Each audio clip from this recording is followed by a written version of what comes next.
tap that, Mike? It's like. Yeah, I'm ready. Cool.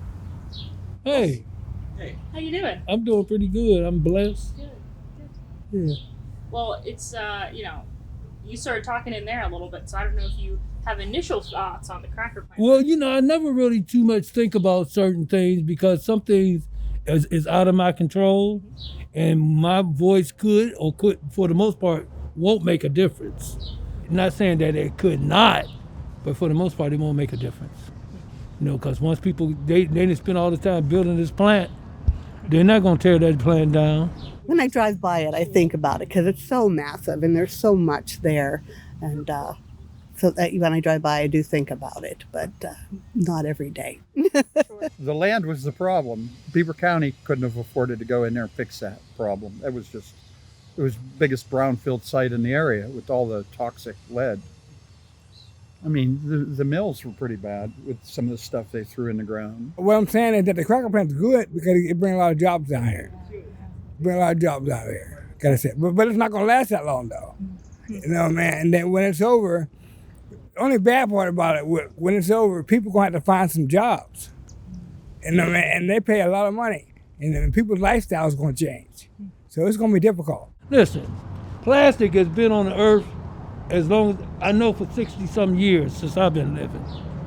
And why they're trying to get rid of it, I don't understand. It's a necessity for real. I think it is. I'm wondering about the environmental, that part. I'm wondering. The more I read up on it, I wonder how that's going to be. What's going to happen in this area. I thought we were trying to get away from plastic. I guess I'm indifferent. I'm not quite sure if I have a position on it that I'm very strong with, but I know that I do worry about the ecology. We do have a responsibility to the ones that are coming behind us to give them something anyways. A lot of people are afraid of the plant, the environmental effects. I mean, supposedly they're minding their P's and Q's, but I haven't been watching them. If I lived on River Road and I was concerned about what was blowing my way, because the wind does come this way. It's coming right from that cracker plants, right from that nuclear plant. So if there was a problem down there with either one of them, it would be here in no time at all. Well, you never know what's going to happen when they leave. Is the air going to be messed up, the water? Something's going to happen. I'm saying that that's stuff they got down there. You never know what's going to happen. So we'll have to wait and see on that one. Have to wait and see. Well, the steel was booming. You know what I mean? Then time changes, things change. You know what I mean? So something else will come. God willing, something else will come.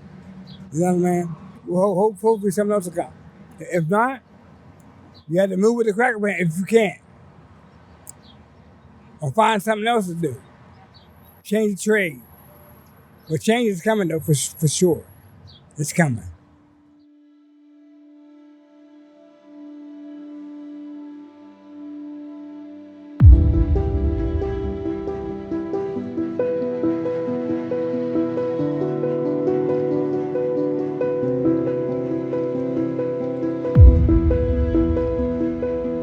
The projection is that by the year 2020 or shortly thereafter, there could be as many as 220,000 jobs in Pennsylvania tied to gas drilling and support industries. Particularly down in the Gulf Coast, where there are thousands of jobs in this industry. 9 other states are looking at this. As we said, we're in competition.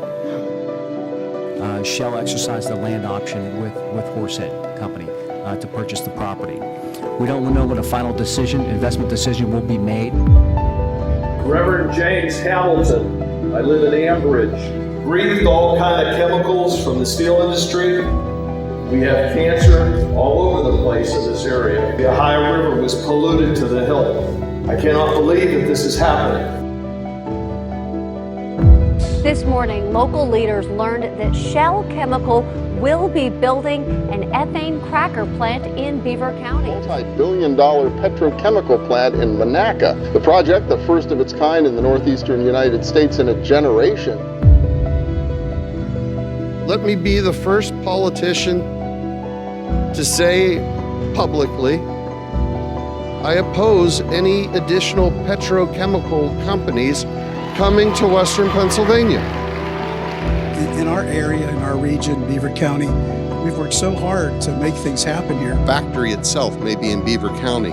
The air comes down to the city of Pittsburgh. And those jobs and the people that work in those buildings do not want to live in a chemical valley.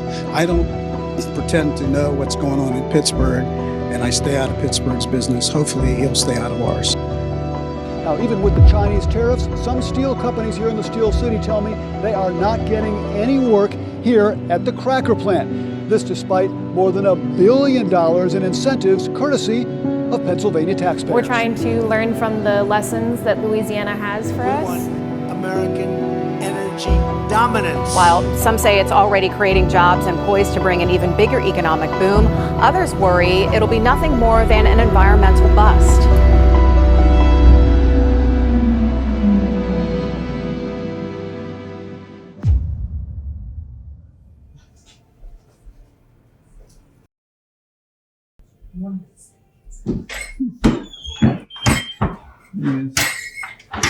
Take your feet off.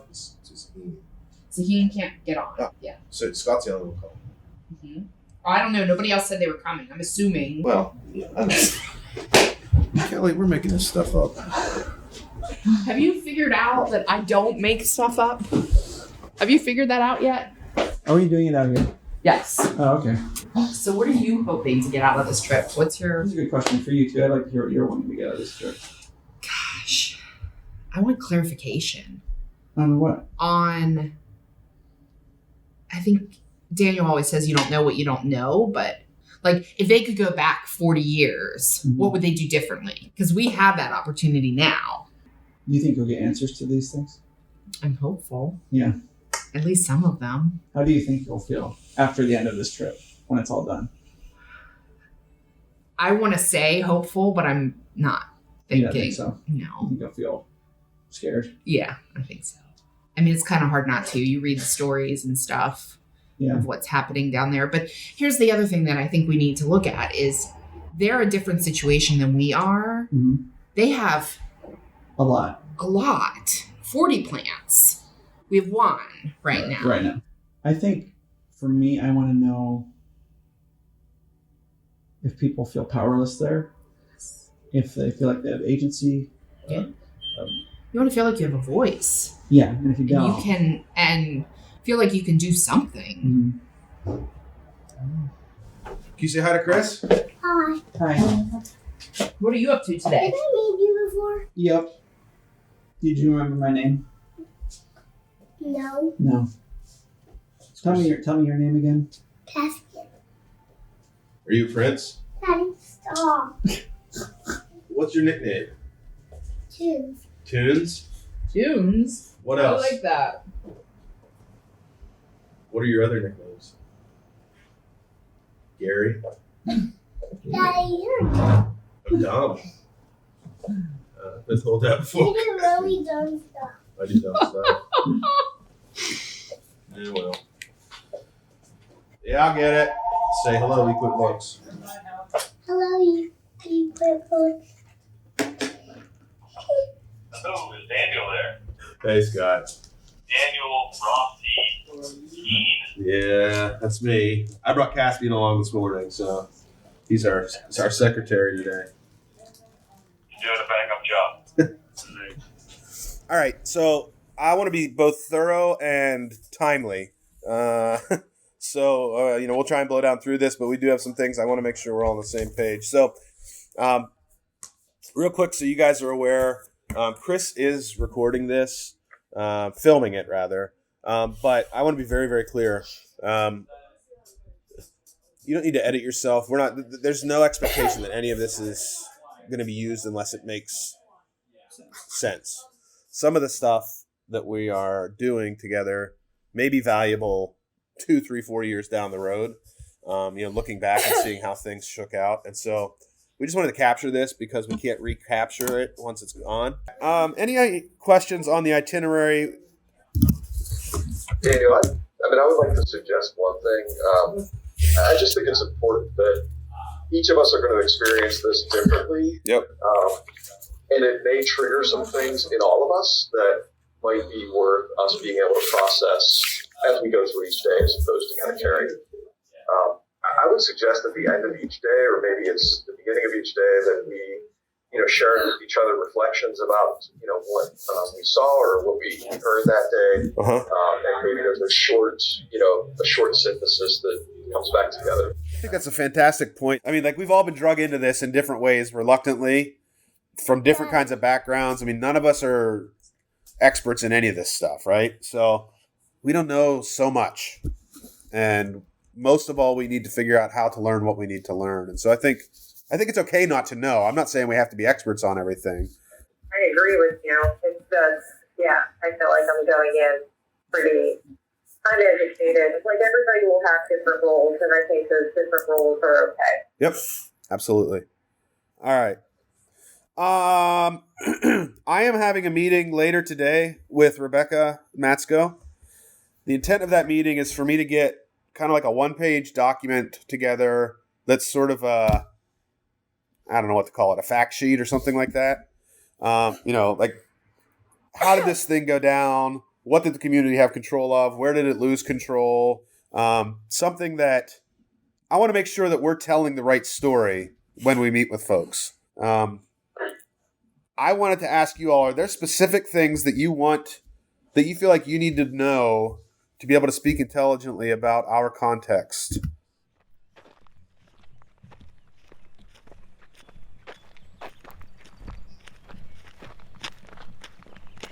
When we got here, I did a lot of walking. The week we bought this house, my dad passed away in Michigan, and we were saying goodbye to another beautiful place that felt like home. We had begun to see our family leave the nest, and I had lost my biggest cheerleader. I was only in office for 2 years when the whole shell thing started to burst open. And in the fall of 2011, our landscape started to change when Horsehead announced that it would be pulling out of Potter Township. So we were left with the prospect of a site that had been contaminated by 100 years of smelting. So the road we're walking on is the result of zinc smelting. We do think that it had affected the health of our population. The airborne contamination had made its way to virtually every part of Potter Township. It was a moment of concern, and yet we didn't really have a lot of time to process that before. We were visited by someone on the advance team for Shell, and we didn't know it was Shell at the time, who came out to ask us our opinion of one of a major, or maybe he said international petrochemical firm who had interest. And yet we didn't know whether we would play a part or not in what was already being termed an energy boom. But then late March 2012, we got an early morning call telling us to be at Shadow Lakes Country Club. And Shell announced that it was interested in an ethane cracker project. We didn't know what that was, I don't think, at the time. And that its primary interest would be the site in Potter Township. And at that time, one of my distinct memories of that day is that we three Potter Township officials who were there with our solicitor were rather apart from most of that crowd.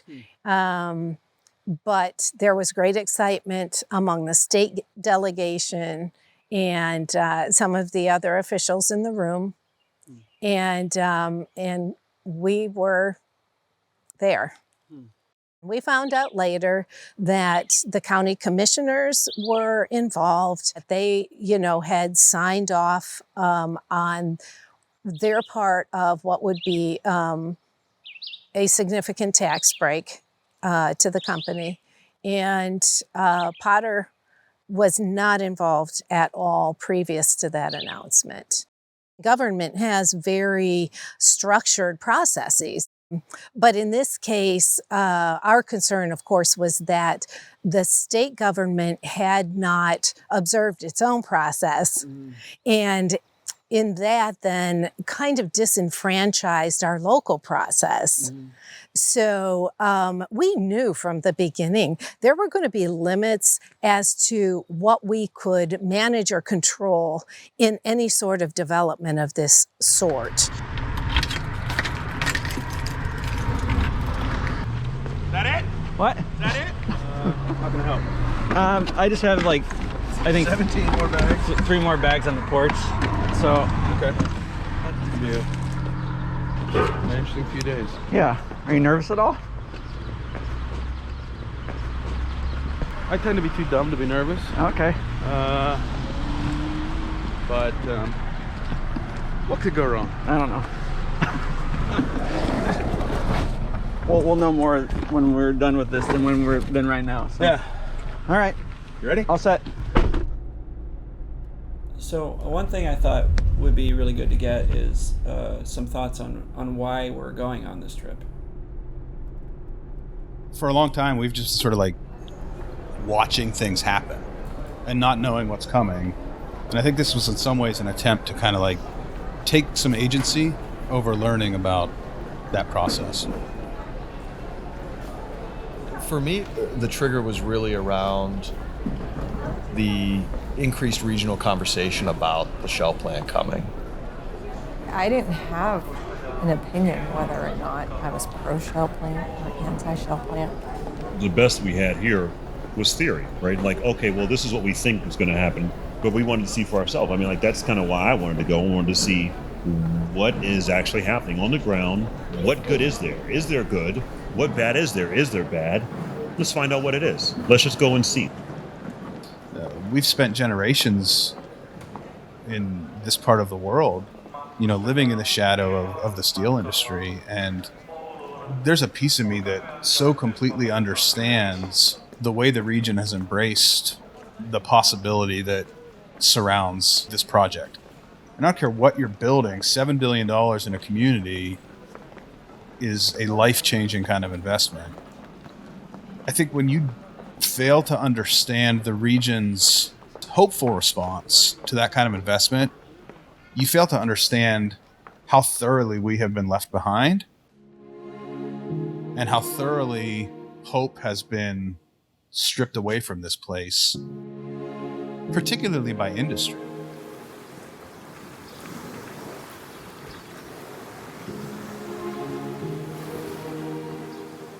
There was a constant sense of gratitude among the immigrants who moved here. They were leaving behind an experience that was no longer working for them. It was either making them poor or terrifying them. They came here and saw an opportunity, and they saw an opportunity to build something. People love to build something. Being part of something that was important, especially to new Americans. They were building the country that they came to. It wasn't good for everyone. Black people had a harder time getting jobs. Latinos had a harder time getting jobs in the mill. They were not hired. And if they were hired into the worst departments in the mill. With the Great Migration, even though this is a friendly area, it's still, was a volatile area for people of color because there was still that normalcy of segregation. But I think that this was kind of like a shift, right? We kind of started becoming part of the industry of America, being like a participant and not just like a slave in it. Joining clubs, getting established, building churches, building social clubs. We started gaining identity in that. the sense of gratitude to work in the mills, that, you know, you should be happy you have a job. And then you started to take a certain amount of pride in it because it was American Bridge, and American Bridge was building the Empire State Building, and American Bridge was building ships that helped us win a war. And, you know, J&L and American Bridge were building a bridge that tied two communities together. Those kinds of heavy-duty influences on the world and on the community gave people a real sense of pride. So I think that pride attached them to the institution. And then the unions also helped. You know, it's a brotherhood. It's called a brotherhood. People believed in the union and believed in the mill that they worked in, that work was going to be there for them and for their families. So that was a pretty strong bond. People had expected steel to be around forever. And my father was a steel worker. In fact, he was a union officer for Local 1869 in Beaver Falls, which was the Republic Steel plant. And Saturday night, those streets were just full of people doing shopping and Friday night. going to a show. But them days are gone. You ain't gonna get them jobs no more. Not around here. The mills are done. The mills are done. They try to keep some of them going, and I don't know, just keep taking stuff out of the United States, send it overseas, and we're done. The greatest trauma came when people had to leave, when sons and daughters had to leave, when friends had to leave because there was no work for them. When the steel industry collapsed and everything fell apart in the county, the people that had the resources were able to either use their resources, sell their resources and go elsewhere, or take their resources elsewhere, where we didn't have anywhere else to go. We didn't have any resources to use off of. We didn't have a plan B. We weren't established, you know? After the end of slavery, we were just starting. The numbers bear it out. The 10,000 jobs at J&L went by 1985 to 2,500 jobs. At American Bridge, 4,500 jobs at its peak in 1984 went to zero. Crucible in Midland, another big producer, had 4,700 people working in Midland in the 1970s, and by 1982 they had 200. Can you imagine the ripple effect of this? It was absolutely horrendous. One of the worst things I think I ever went through. And I was working there when it, kind of when the bottom fell out. And I still, to this day, can't understand how this it's not like one steel plant maybe was mismanaged and shut down. It was an entire industry that shut down almost overnight. And, I mean, it was across the board. I think I had heard at one time that at the time Beaver County maybe had like the third highest per capita income in the state of Pennsylvania. And from that, they went to 24.7% unemployment within a matter of months. And I mean, it was horrendous. I knew guys who blew their brains out, literally. I mean, it was, it's hard to even kind of like describe it now, because we went from riches to rags, like quick. There's a lot of despair, and a lot of folks are going through these days now with no hope for the future. Stores started closing, things started falling apart, and then, of course, drugs come about.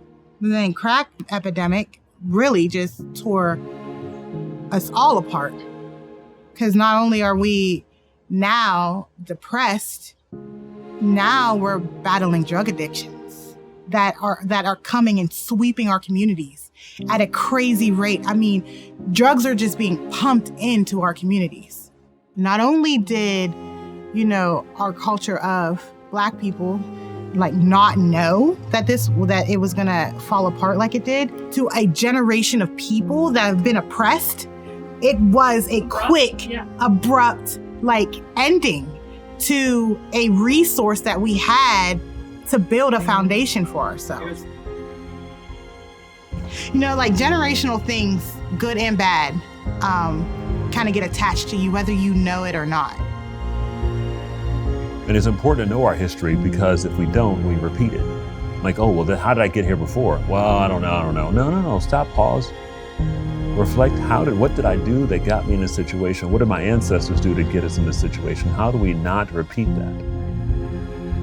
And so if someone was asking a real question, they were thinking generations into the future, they would look at any industry that came in, and they would make sure that whatever they were doing didn't put all their eggs in that industry's basket. My entire livelihood, my family's livelihood is wrapped up in this.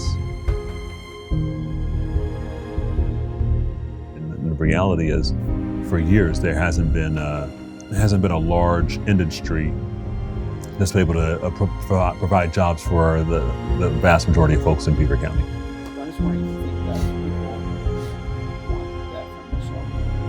Yeah, oh yeah, for sure. Oh yeah. It's still there. It's the great savior, man. That's it.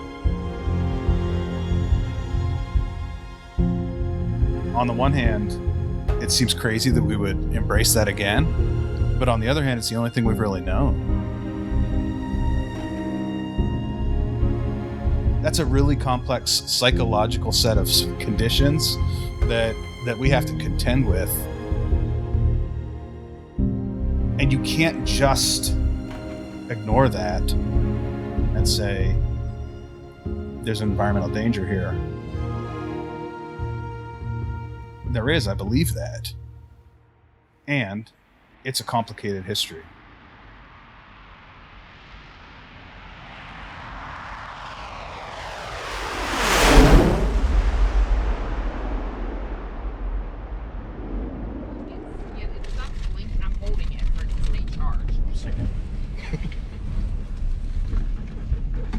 Alright, let me know if I'm gonna hit a gas tanker.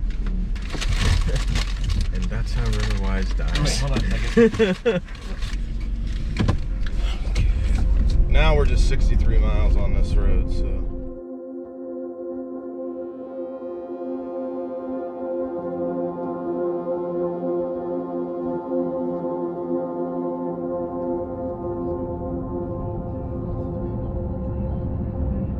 One of the crazy things about this region is you have this stacking up of personal narratives that suggest that things are not great. And many of those narratives are coming from poor Black communities. Whereas many of the narratives of progress and prosperity are coming from affluent white communities. That some of the greatest effects of industry in the region have fallen on the population least prepared to deal with it. You see that across the country, Sure. though.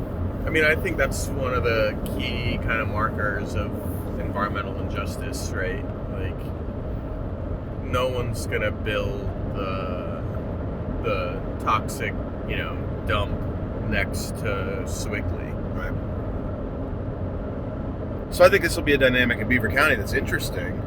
When you look at the topography and the geography of where the cracker is, I mean, they've put themselves right next to the most affluent community in all of Beaver, in all of Beaver County.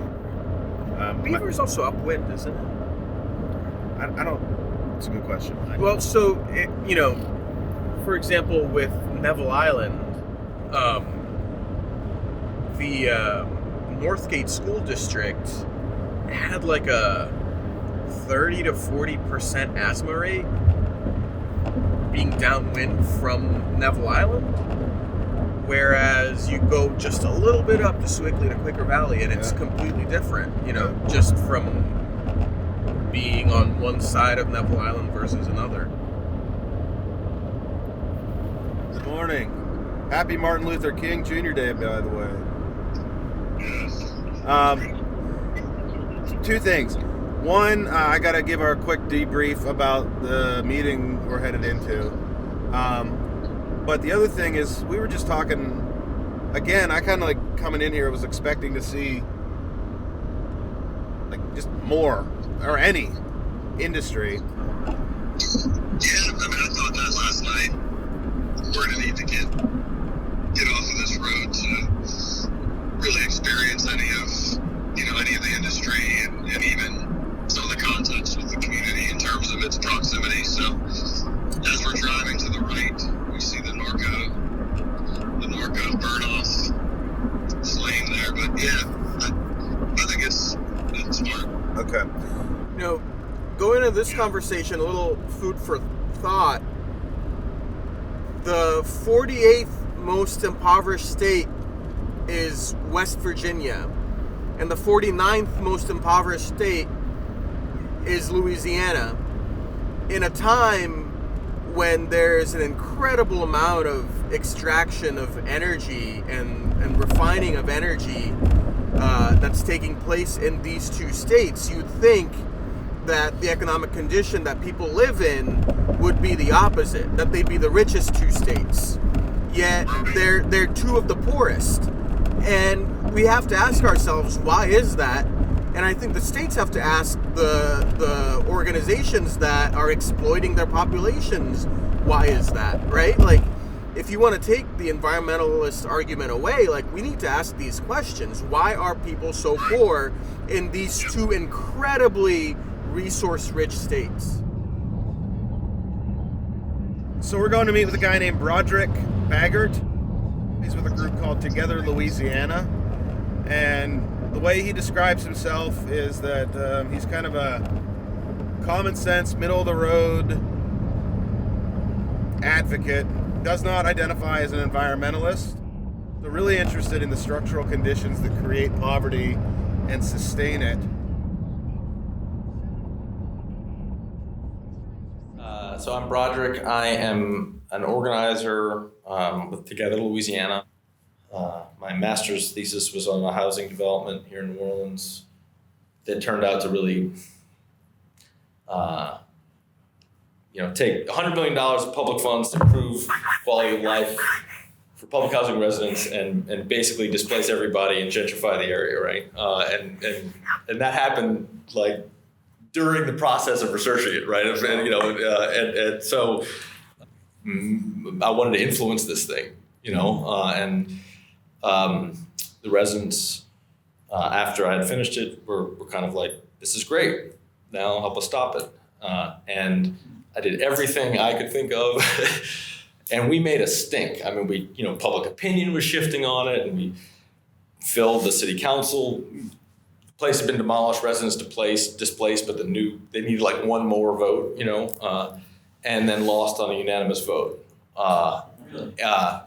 And that was like, okay, that's about as engaged I can imagine being as an academic, and out of that, if I had any of it left, and I think I did, I think I learned that it's just bullshit that knowledge is power.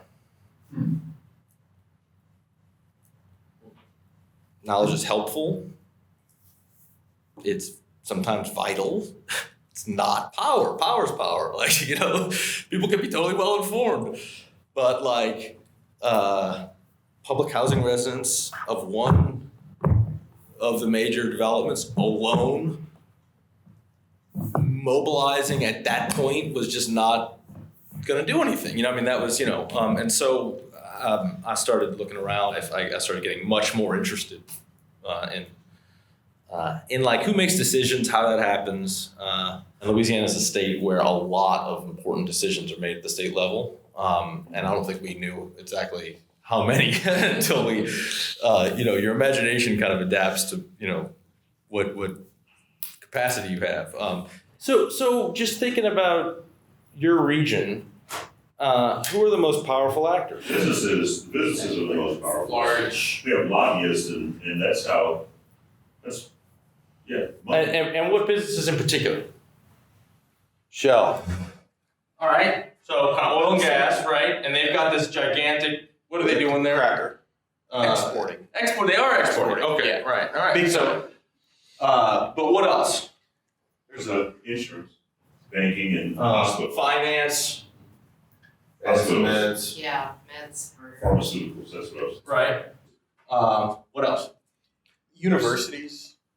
All right. And when you put them at the different places, in Louisiana, I would put them at like a level 2, or maybe even, but sometimes they do operate at this. They're like a 1.5. Okay. Are any of the leaders of these outfits on these boards? You see a lot of kind of commingling and subtle coordination.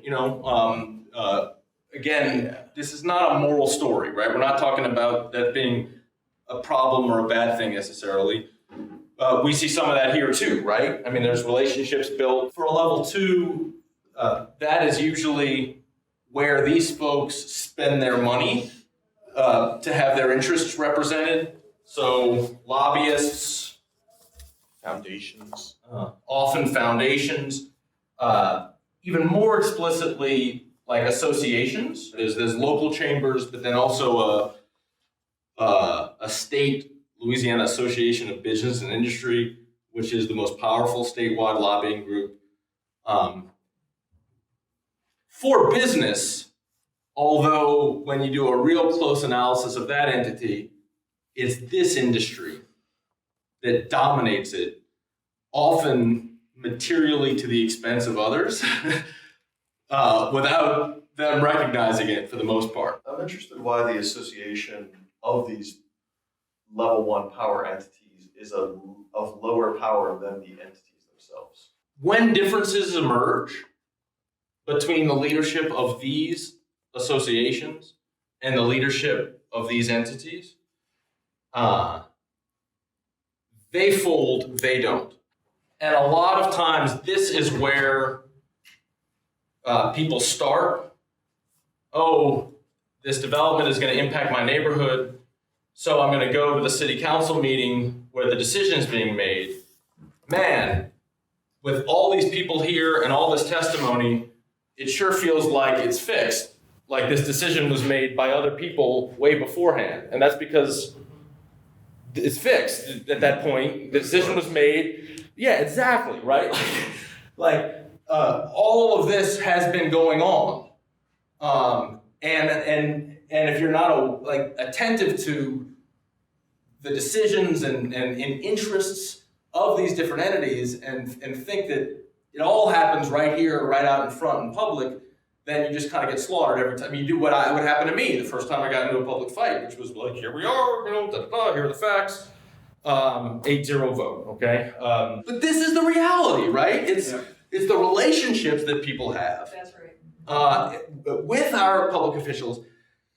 And by the way, all of these entities hire hundreds of lawyers who work on a full-time basis to define and articulate what their interests are and cultivate relationships constantly with these decision makers.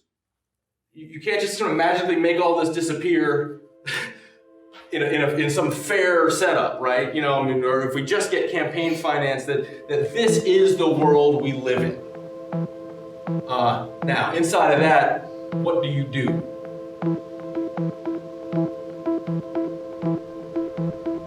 It's a community building project, right? On the one hand, we need to make the biggest coalitions as possible so that we can have collective community agency. And on the other hand, we need to be challenging just kind of going along with what is.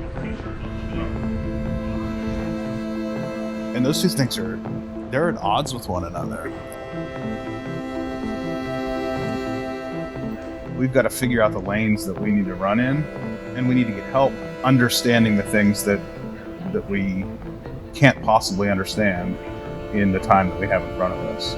You're never going to get 100% of Beaver Countyans to care about the environment, right? We know that. What is the critical mass that's necessary, and who needs to be in that critical mass? And I would say it actually requires an inside-outside game. It also requires, at some point, you have to move. You have to act. It may be very well be that we're fighting against their hopes by communicating what we're communicating. To me, that same level of suspicion should exist for a corporation that wants to come here and build something.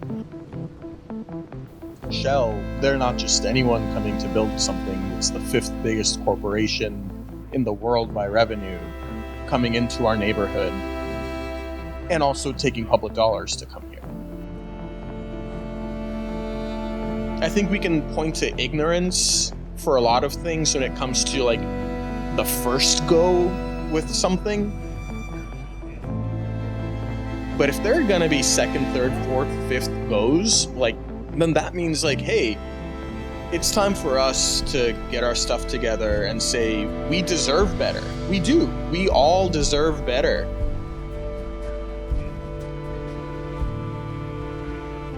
We need to be building the social fabric in our region that is required to exercise the kind of agency that you talked about, Saheed.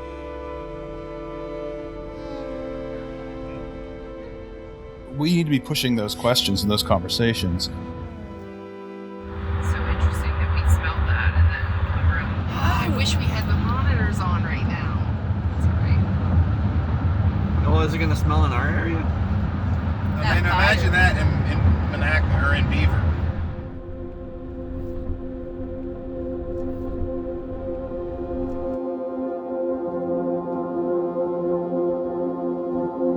In 1973, a 16-year-old boy died as a result of an explosion from an ethylene pipeline that was ignited as he cut grass. And then in the 80s, there was another explosion that happened.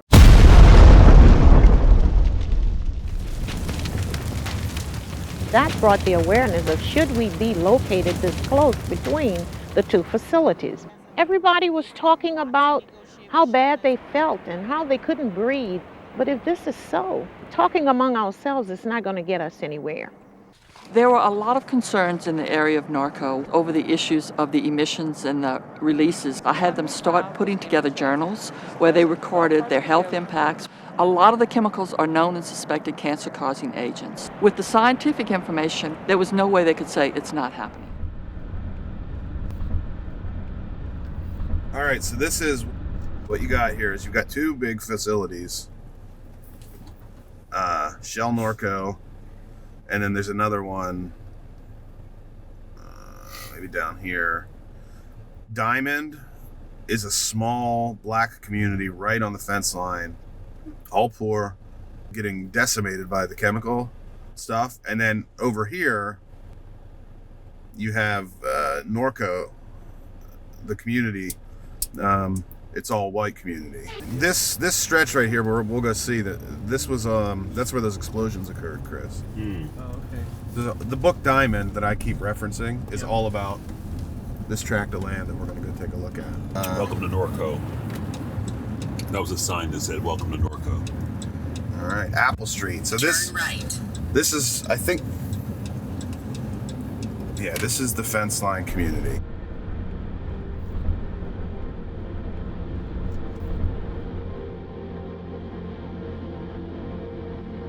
This was the most visible public black eye on Shell in the United States. They organized for over 20 years and finally negotiated a settlement for Shell to buy out all of the houses in this region. It's interesting because I was under the impression that there was more of a buffer here. But look at this crap, like... Children at play. That sign. Was Look at the playground. Look at the playground. Literally backing to it.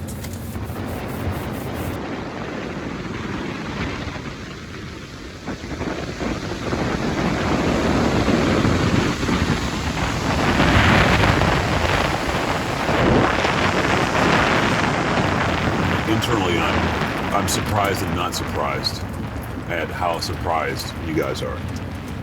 Herb, I'll be the first to admit, for the longest time, I lived in a bubble. Yeah. I mean, I really did. Yeah, yeah. Like, and I see it now, Yeah. but I didn't know it then. Yeah. That's what I'm saying. Like I'm surprised and not surprised. Right. You know what I mean? Because I know well enough to know that there are people who can live their entire life and not have to see any of this. This is probably where all those houses are down I think you're right. I think this may be. Yeah. And there's your fence line. Yeah. Because it's going up to the river here. Part of me, the first part of that was I'm not surprised that this is going on. Turn left. Right? I'm not surprised at all. Like, this totally makes sense to me. And then I forget for a moment that this is not everyone else's reality. Right. And so that's the surprise part to me, that I forget that this isn't commonplace for most people.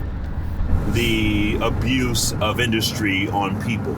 I was completely naive to it until I started working for RiverWise. That's what I'm saying. Like, people who are in majority culture don't have to feel what the minority culture, the oppression that minority culture experiences. Yeah. In Aliquippa, for instance, we couldn't get homeowners insurance for our home. Why? Because we've been redlined. Why? Because it's a black community. They don't deliver pizza to my house Why? because it's a black community. Like, that's normal. That's They're what I'm telling afraid. you. That is normal. That's normal. But that I can't even Herb, I can't even wrap my brain around that. Yeah. It was just a sign that said Diamond Plantation Tours back there. Yep. I think the next one of these that comes to town, right now I feel like the first one, nobody had a clue. And whatever happens next, we're going to have, maybe it's not the second one, maybe it's 3, 5, 8, 10 years down the road when you have some history of cancer. Well, yeah, I don't, or you're going to miss that Exxon's checking out this place. You're going to hear that Exxon made a deal. Oh, they are. That's happening right now. The fight happens at the permitting process. Yep.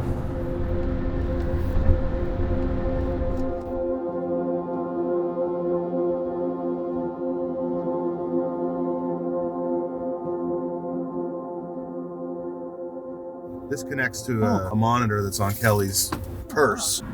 To be fair, this isn't the most. It's a fabulous tool. Yeah. But it's not. You have to take it with a grain of salt, I guess is what I'm trying to say. But what it can show is, since we left this house this morning at 8:00, this is our tour of all these different facilities. You got really high there. Yeah, so basically we went to 3 different facilities, and there was a spike in each location. Yeah. Paul turned on the car this morning, and YEP came up, and she's like, "Daddy, this music really isn't my taste. Can you turn it?" She's 6. She has 2 older brothers. She'll be able to handle herself. Oh yeah. They're rough with her too. You know what? We need I guess Kelly's with them. She knows what's up. Do you guys know what this next group's all about? I think so. Rise. I feel like I have. These are, their big thing right now is this Formosa project. This will be. Now I guess, are they trying to have it not come in, or They're trying to shut it down. Yeah. Shut it down? Yeah, I think there's some permits that are still. Air permit. I think the air permit just passed.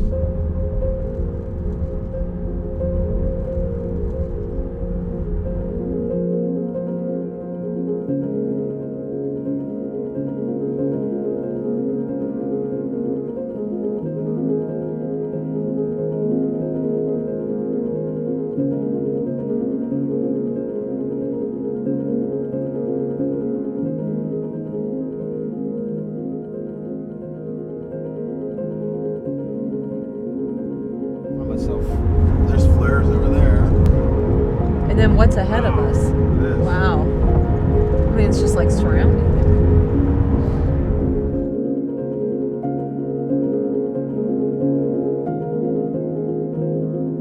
The Taiwanese plastics manufacturer Formosa is getting ready to build a $9.4 billion chemical complex. Latest revelation of where the proposed site would be built has preservationists and community members alike in arms. In the 1800s, that sugarcane field was a plantation, and hundreds of the enslaved worked and were buried there. This district where we are is 87% African American. It's the highest percentage of African Americans in the parish. And where are they putting all the facilities?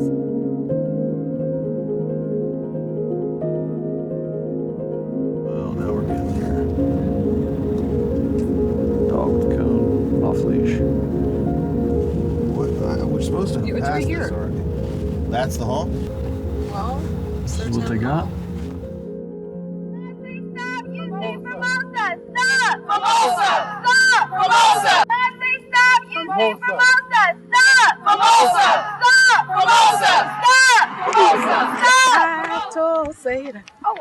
Get thee behind. Victory today is mine. Joy is mine. My name is Sharon Levine. I went to the parish council meeting Tuesday, October 30th. They voted 2-5 in favor of this plant to come in. To me, it's like a monster that's coming into our neighborhood. And we're here at Rise St. James to tell industry we're going to fight for our neighborhood. The people who work at the plants and the people that come in, they don't live, they don't buy homes here, their children don't go here, their wives don't shop here. We deserve to be treated just like everybody else. Just tired of so many people that I know are dying from cancer. If they don't have cancer, they have upper respiratory problems, asthma, you name it, they have it. Our water is already infested with chemicals in the water. And we don't need any more. And we already have enough that's going into the air. So we need to put a stop to this. And Formosa, you will not come in and destroy what we have.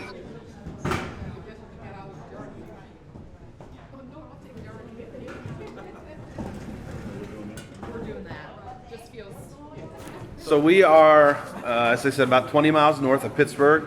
Our legacy or our history surrounds steel. In 2011, Shell showed up in Beaver County and started trying to find a good site to build a cracker plant. They're going to take ethylene gas and make nurdles out of it. Same thing with Formosa. Yeah, this is the first, I should say, the first facility of its kind in the broader region. And so we didn't know or understand what was coming, what was happening. We were not organized well. And now we're starting to recognize that that's a, It meant jobs, and that's what they told you. Yeah. Oh, it's gonna bring jobs. Okay, what is the mortality rate? The mortality rate currently, Yes. I couldn't even tell you. It's a good thing we should know, I suppose, huh? Right, because basically what we have seen along the Mississippi corridor is that people are getting sick with respiratory problems, all kinds of cancer. People are having like miscarriages and children with disabilities and stuff like that. So this is the first plant that's going to be there. The very first, yes, in the entire region. How do we organize around that? How do we strategize? What can we do? What should we do? So another question. You say that they've been in the area for already 4 years, and so this is like the final stage That's of right. it coming. So what kind of incentives did they propose to you? To us? To the community? Yeah, very little. We were not. By the time they came to the township, they already had worked out all their tax incentives and. Yeah, we got that too. And with the governor. Yes, correct. Yeah, I mean, there was something. At least $1.7 billion in tax breaks over the next 22 years to offset the cost of building the facility. The biggest promise is that this will change the regional economic system that will kind of have this spin-off effect all throughout industry. The city of Pittsburgh's mayor came out against more petrochemical plants, but the county executive kind of opposed them, and our regional economic people opposed them. So now there's this rift But in that public spat, it came out that there's 6 or 7 more of these at various stages of development that weren't even on anyone's radar. And the pipelines that they're building up there are intended to connect with your region. So we're going to be, if this all connects, what's getting sucked out of the ground in western Pennsylvania, we'll have our own set of petrochemical facilities there, but they're producing so much that they're going to be sending it down here, which I could only imagine is the potential for them to even build more plants here. So there's even a connectedness, I think, between what you all are fighting and what we're now facing, that it makes sense for our regions to be in communication with each other and be aligned. And the general consensus of Beaver County is because of the steel industry, they think the general population thinks industry will help solve our economic problems. We were informed the same thing. But what we see is that there are so many outside cars that come in with different license plates, and the jobs do not go to the local community. So we may be reaching one thing, but we're still not feeling it. We have nephews on the council. Half of the time, they don't even know. When they bring it to them, it's a done deal. Right. They have no idea what's going on. The governor makes the big announcement from Baton Rouge. Right. And says on the news, this is a Formosa coming, a $9 billion plant coming to St. James Parish. Right. The governor makes the announcement. Sure did. And everybody like, when did this happen? Mm-hmm. How did this happen? That's when did right. it occur? That's right. Well, the deal has already been made behind Right. closed doors. Yes, behind closed doors. My neighbors is the one that told me about it. And so we went to the community center and we say, we're gonna take pictures with the governor. We're gonna see what's going on. And so when we got there, they told us, do you have an invitation? No, we didn't realize we needed to have an invitation to come to a community center that's in our parish. So we stayed and we talked to the representatives that was there, the ministers of the church and all of them. And so they told us that it was a done deal. And Ophelia said, no, it's not a done deal. She said they don't have any of their permits yet. But this is the kind of thing that they tell you, and this is the kind of things that they do. And had we took that and left with it, we wouldn't be here with RiverWise today, because that's when we step on board with RiverWise St. James and fight it, and that's what we're still doing. It's not that we're against plants, we are against them in the vicinity of human lives. That's the problem. That is the problem. And and listening to you all, it's a world's problem. But it has to start somewhere. And this is the table right here that allow us to talk about it and not stay quiet about it. And what I love about it, what I really love about it, that God is making us diverse. You understand? Because God doesn't make color, nor does he make number, but he makes them count. Just as far as tonight is concerned, I think it's doubtful, I guess, that the council will actually vote on it tonight. And I want to make sure that they won't. Okay, so Sharon's saying they won't. So they won't. I want to make sure that we don't lose heart, but that actually we realize this is a chance to dig in deeper with people and to organize more people within St. James. Like Sunday, I got up in front of my congregation and just told them, look, I said, look, Wednesday was Martin Luther King's birthday. If he would have been living, he would have been 91 years old.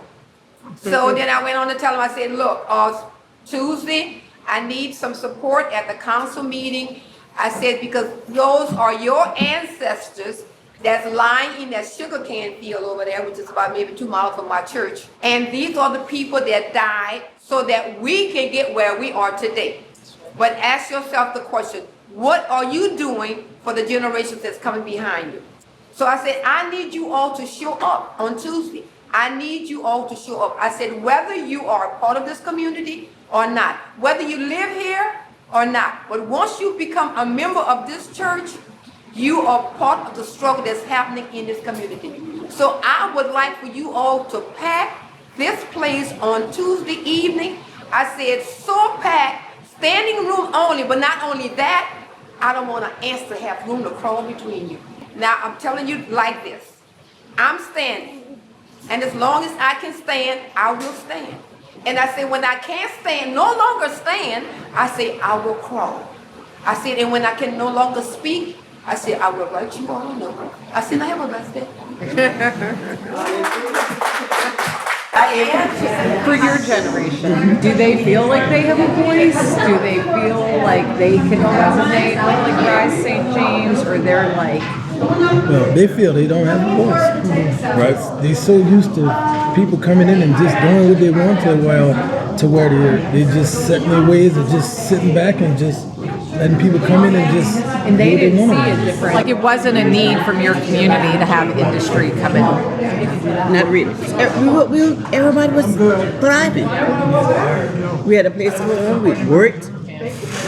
Everybody lived together and did what they had to do. I was coming up. I lived here all my days. When we came up, we had fruit trees. Fruit trees? All kind of fruit. Apple, orange, peach, pears. We had all kind of plums. We had all kind of birds. We don't have that anymore. When did that change? After the place started coming in the 80s.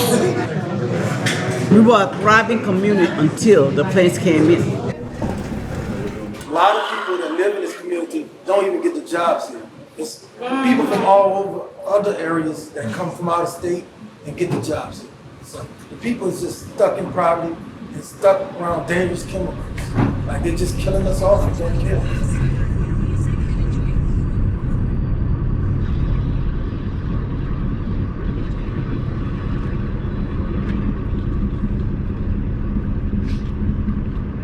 So what are your thoughts, Brandon? What are you thinking? About our meeting? Yeah, Or about yeah. what? I just emotionally am just pissed off at systems right now. I'm like, they're saying the same dialogue to them, to us, and They're it just saying the same repeats stuff. the same exact stuff. Yeah. You know, and it's just, but then to see like the oppression of like, you know, the one woman, she's like, we used to grow fruit here. Like they had vegetation and it was lively. And she's like, people wanted to live here. And like, she's like, we weren't even segregated. Like when the South was, like this community loved each other, black and white. We watched out for each other and, you know, systems just destroyed their homes.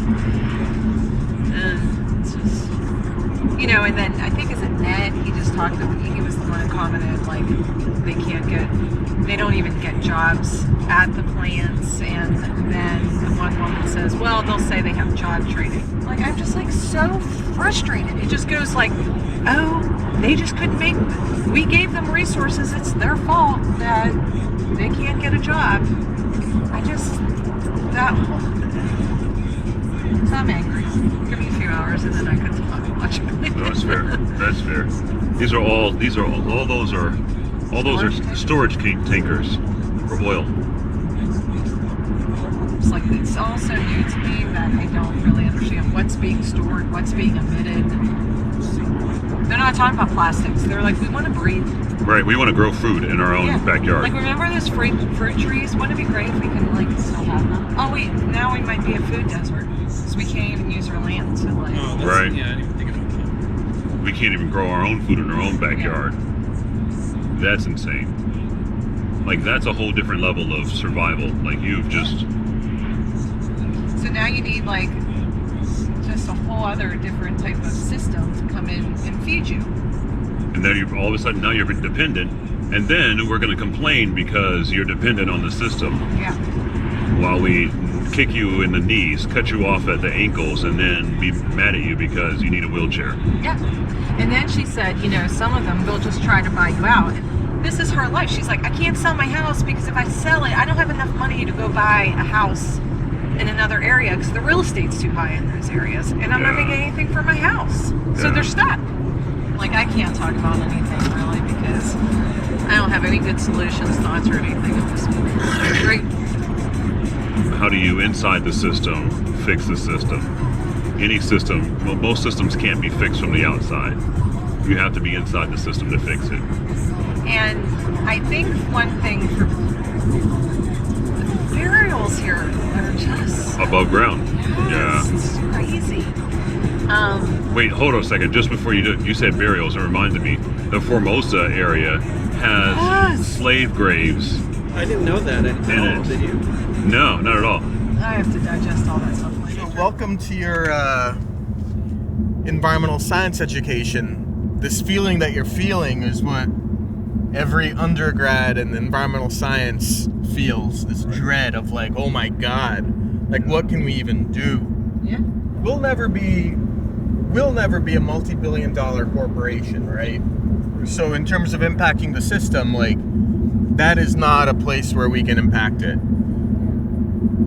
Right. Where we can is with our local leadership, right? But even them, I don't understand how they're able to make the decisions that they're making. Like, are they not being given the right information? They're not. That's what she just said. She said the governor came and released, hey, we're building this thing. And the council had no idea that it was happening. The local government had no idea. They found out at the same time. Well, that happened in Potter Township. Yeah, that's what I'm saying. So, like, local leadership, although it sounds great, if you don't have a man on the inside, you don't have influence on the inside, then what you're doing is proverbially pissing in the wind. Another plantation home. St. Joseph Plantation. On the ride over here, I was definitely more in the sense of, moderation is a great posture to have. Because this extreme kind of attitude is actually detrimental, because that brings in all kinds of other extremes. If you Which you and I both. Right, and that's where we live generally. But then there's a time, as Ecclesiastes says, there's a time and place for everything, right? So in these guys' situation, the time is now. The time is past Absolutely. now. St. James is full. Yeah. Like that, I kept asking that question over and over again. Like, how much is enough? Like, when do we say, okay, that's too much? All right. I just can't believe, it's not enough. Yeah, that's what? that's I the, can't believe that's it's the thing. not enough. And so if we hold that tension of frustration, recount our story, recount what the fallout is, because they're saying the same thing. Their rhetoric has not changed. You're right. It's the same rhetoric. So it would play out that this rhetoric would continue and we would end up with the same situation that these guys are facing. Right? Like, why wouldn't it? Why? Well, no, what? We're different. It's that magical thinking. Well, that happens to those people over there. I'll be fine. Right. Well, it happened to them, but I'm Superman. I'm safe from that. But that's not the reality. The reality is human capital is really low on the value scale for corporations. Sure. People don't have value. But it's a global situation. I mean, Formosa is not on this continent, yet they are potentially with the intent of potentially going to be causing harm to all these people here, right? So it's not in their backyard, so they don't have to deal with it. And the people that it is in their backyard don't have a voice to say what can and can't happen in their own backyard or in their own front yard or in their own water or on their own air. Well, I was talking to that guy, Ned. They don't know anything but the petrochemicals. So they're almost like, they don't even know how to think outside. And it's just like, oh, this is just how it is. Yeah. And so in order to activate, to think, this whole thing, dare to dream, be permission, they're just like, it is what it is. This is the hopelessness in which we live in, and our inability to have change is not there.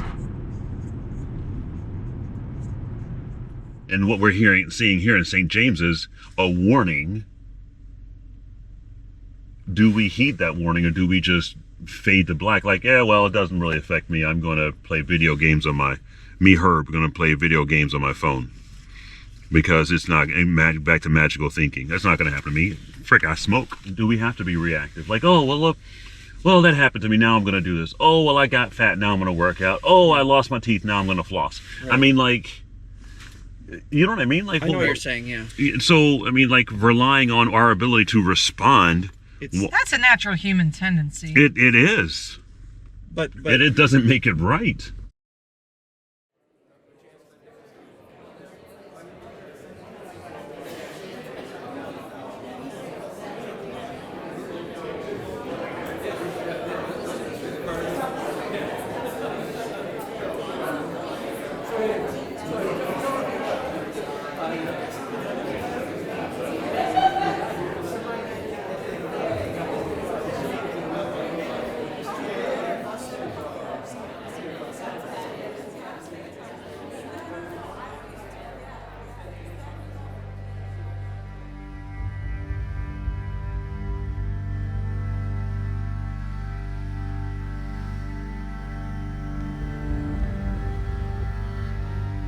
You know, I think for me the question is, what makes for a good neighbor, right? I mean, I don't think anyone wants to say, hey, fifth biggest corporation in the world, don't come here, we don't need your money, you know? Oh my God, like, that's a generational opportunity.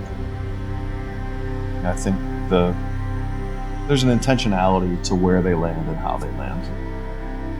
And it gets down to, environmental justice. It gets down to which communities are more or less organized in terms of their ability to respond, and also which communities are more or less traumatized, back to this generational conversation about Beaver County. But then, it begs the question of how disempowered we've made people feel, where they're not able to make that connection of, hey, we've been through this dance before, let me ask for my benefits and my rights as a part of this relationship that I'm entering into. Let's start a conversation there. I mean, you're simultaneously saying that the communities who have been most traumatized and who are the most vulnerable need to be the strongest in the face of the largest corporations in the world. And so it's an impossible equation, right? When you don't have hope or your options are limited, you take the option you have. If the only option for jobs is something that pollutes, what's another industry that you can name that could come in at that scale? Right now, it's petrochemical or what? The only way that you're going to disrupt and displace these industries is by giving a better option, an equal or better option.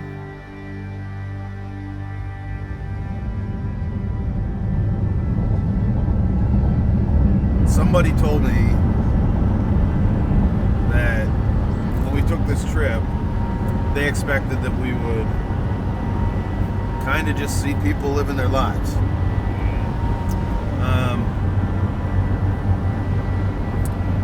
So, but that's true. Yeah. Like, I feel like I can agree with a lot of that. Yeah. Except we went to St. James last night. Except it's not the whole story. Like, this is so complex. But this is the story we've been spinning for 2 years now. The problem with our region is that we've intentionally avoided the complexity as a tool for survival. That's part of the community development, right? Is how do we come alongside people and walk with them into this sense of, I can make a difference, I want better for my life than just this. Because we can pour it on people all day long. Here, I'm going to give you more information, give you more information, give you more information. I'll show you videos. I will give you the video of when we went down to New Orleans. You can watch all the outtakes. You know what I mean? Like, you can see all this stuff. But at some point, if there is not an internal desire for that, then what we're doing is white noise.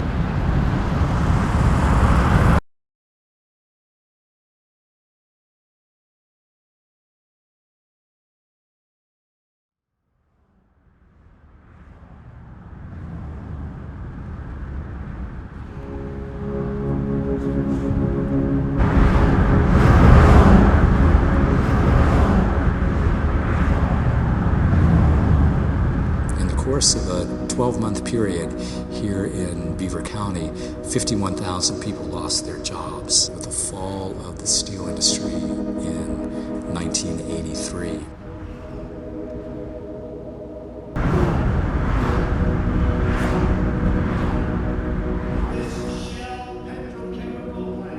In Beaver County, Pennsylvania.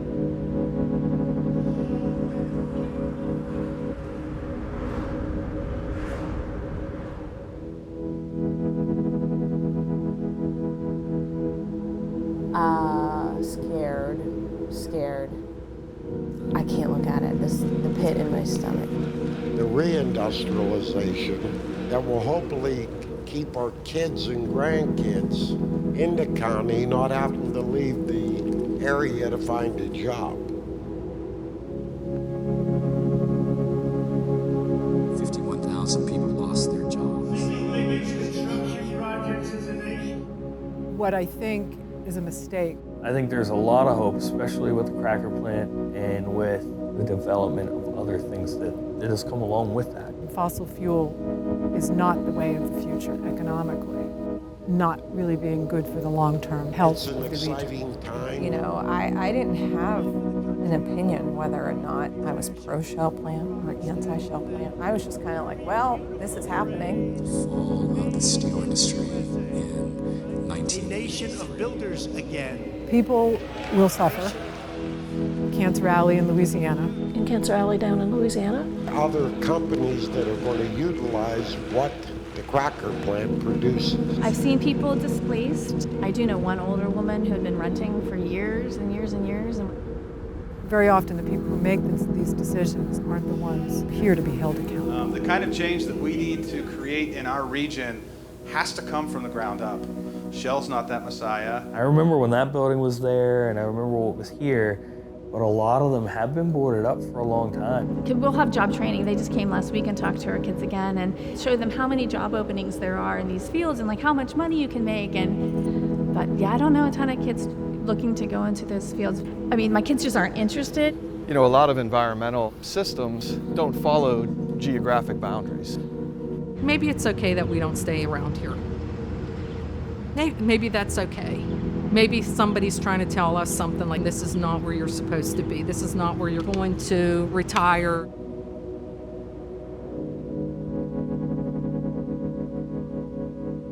We can't afford not to have a voice. We have to speak up. We have to get involved.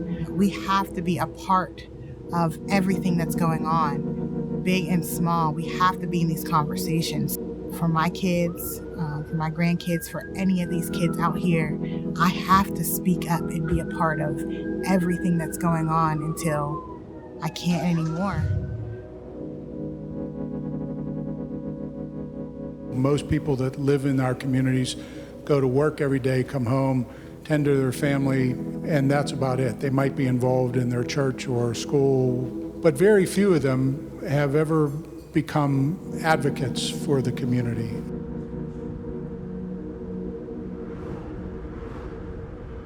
Part of it is just helping people understand that they have a voice.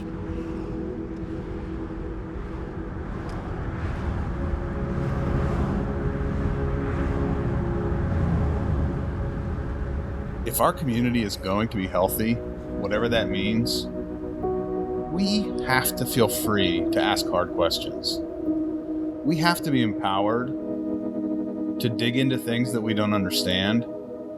We should not be in relationships where we feel like we're not allowed to slow things down, to peer under the hood, you know, to backtrack. Like, any meaningful relationship involves all of those kinds of complexities. I feel like to date, the story of petrochemicals in Beaver County has been a really one-sided kind of conversation where something has happened to us. And I came out of this trip thinking, we have to figure out how to get beyond the future happening to us. We have to become knowing partners in constructing the future of our region, we have to have a voice in the decisions that are made. We have to be able and willing to object, even if it's painful or divisive. I'm not sure how to get there overnight, but any relationship I've had in my life that was worth anything allowed for that kind of complexity. This thing that's happening in Beaver County needs to allow for a similar kind of complexity. And right now we're not there. And we got to figure out how to get there.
And the clouds are